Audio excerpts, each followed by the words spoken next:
Good morning, welcome back to the channel. And if you've just clicked on this video and you've never seen any of the other videos before, I'm Ali. I'm a plant engineer for Gordon's Construction in the Borders, and yeah, these videos are sort of a day in the life of a plant engineer. Today's goal today is to get a 6.5 ton digger going. That I did get going, but then it stopped and now it won't start again. That's the goal for today. So I'm hoping my rack actuator is on a delivery van somewhere close to Carlisle. Normally we get our deliveries by 9 o'clock and it's 20 to 9 now, so shouldn't be far off.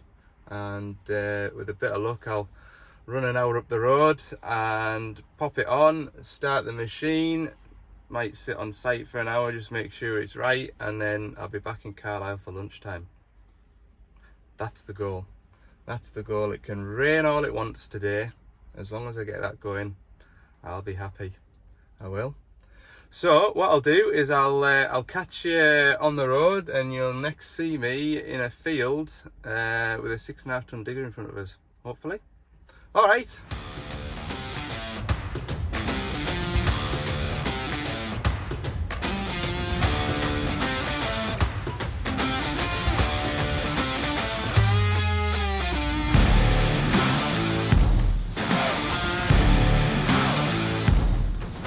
Right, I'm here.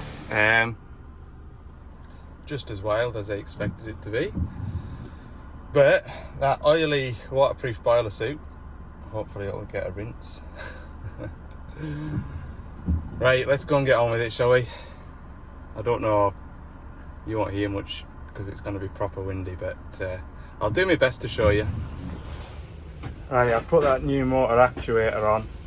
Went round to go and start it, and it's doing what it originally did, where it did half a turn and threw up an engine management light.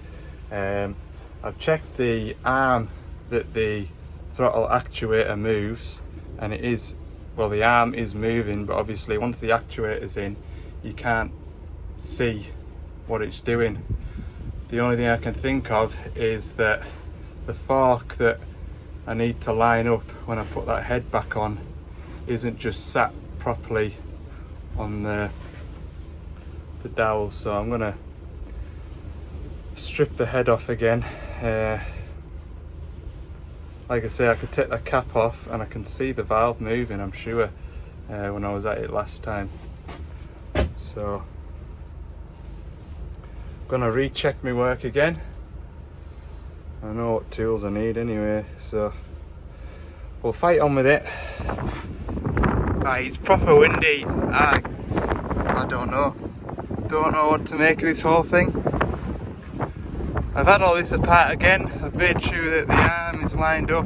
When it goes down, I can take this rack actuator off, I can work the arm in and out, and I can see that throttle valve there moving.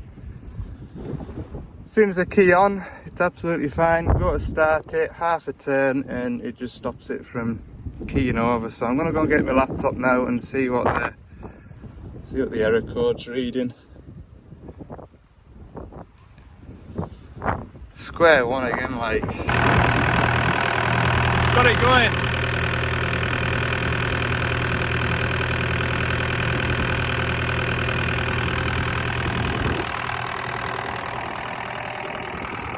Am I glad to hear that engine going. I'll tell you all about it when I get back in the van. Cold and wet.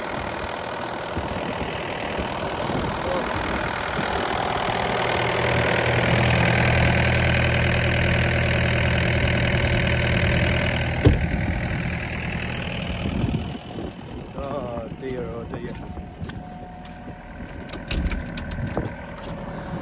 Make sure it stops.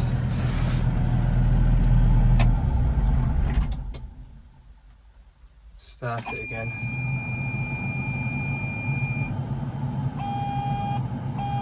I'm gonna start again.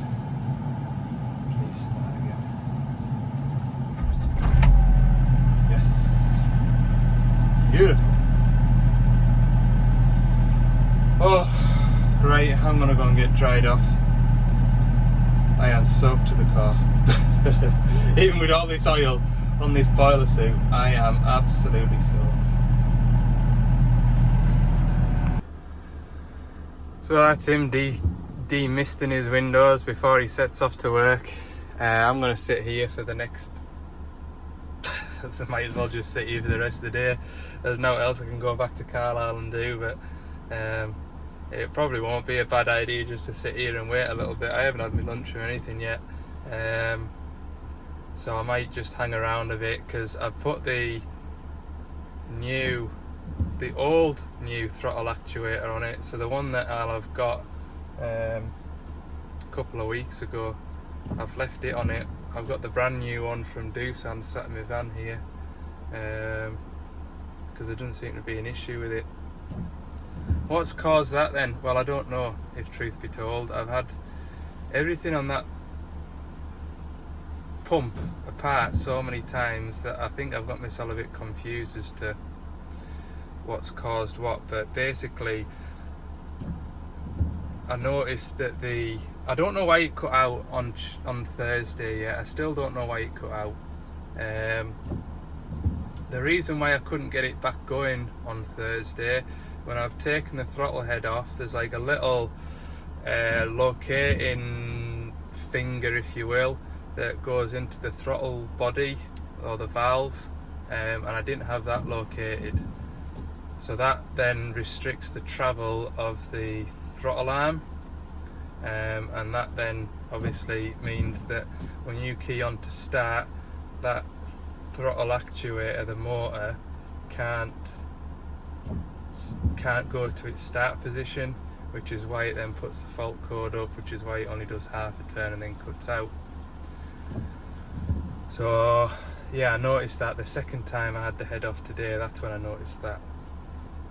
So I know now how much travel there should be in that throttle arm, because the first time I checked it I was like, well, it's moving freely enough, but I couldn't just remember how far that arm was travelling when I fitted it the first time. So, got it going. It's got the old new actuator on it, if you know what I mean. The new actuator that I fitted 2 weeks ago. So yeah, we'll see how it goes. But like I say, I'm going to sit here and watch him work and have something to eat. I'm starving. But I am relieved. I am relieved to see that machine moving. And I'll be quite honest, I don't ever want to see that machine again. But I tell you what, I know an awful lot more now about those fuel pumps and about those rack actuators than I did 3 weeks ago. That is a fact. That is a fact. And I'll know now, if I get a rack actuator fault, check that the throttle arm moves, check it moves freely, and check that it moves a good bit as well. Bloody hell. And then start looking at whether it's the throttle motor that's faulty. But yeah, I could strip one of them pumps down now, no bother at all. I think putting it all back together, it only took me 15 minutes. Oh Lord, you live and you learn. You live and you learn. Right, I'm gonna have something to eat. So, yeah, as that DX63 works away, it's now 5 to 4. I was thinking about heading back down to Carlisle now, but in the last 3 or 4 minutes there, I've just been on the phone to the driver of that 140 NOx conversion, low LOX conversion efficiency with the Perkins engine. That machine's done it again. I was thinking on Wednesday, oh good, I've not heard from that today. Then on Thursday I thought to myself, oh well, maybe he didn't work it all day, one day, so maybe Thursday, and then Friday came around and I thought, oh, it's been a week, it's been a whole week now, so that must be it away. And then yeah, as of about 5 minutes ago, it's just faulted, so I'm going to head up to it. We'll go and check the software's right, and I'll be able to get it out of the limp mode for possibly another week's work, we'll see. And in the meantime, Doosan can have a look at the evidence that I've collected from the machine, and hopefully they'll have an answer by the time it breaks down again. That's the hope. Right, I've made it to my 140. They've got it inside a shed for us. Just having a look here. The inducement, well, the time till it goes into full inducement is 126 minutes. So it's better done this evening rather than me trailing up here tomorrow 2 hours. I'll get it knocked out. I'll pull some information off it and send it through to HQ for them to hopefully investigate. But it's the same code. Conversion efficiency low. And there's nothing in the after treatment boxes that I can see what the NOx sensors are reading. I don't know if the NOx sensors are reading correctly. I don't know if the adblue quality sensor is reading the correct quality. But yeah, I'll bang it into a SCR thing now. Clear the error code off it.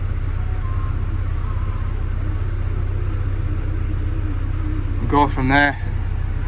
Gives us a bit more time to get something organised. I think that it wants an SCR on it. I do, but obviously we don't have one in stock. They're a high value item, and there's various boxes that need to be ticked before we can get one ordered.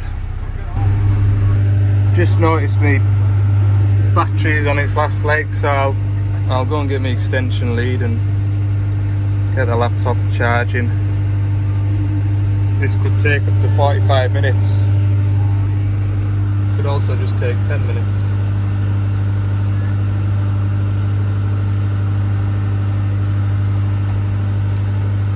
Oh, I love my job sometimes. That's that machine going again.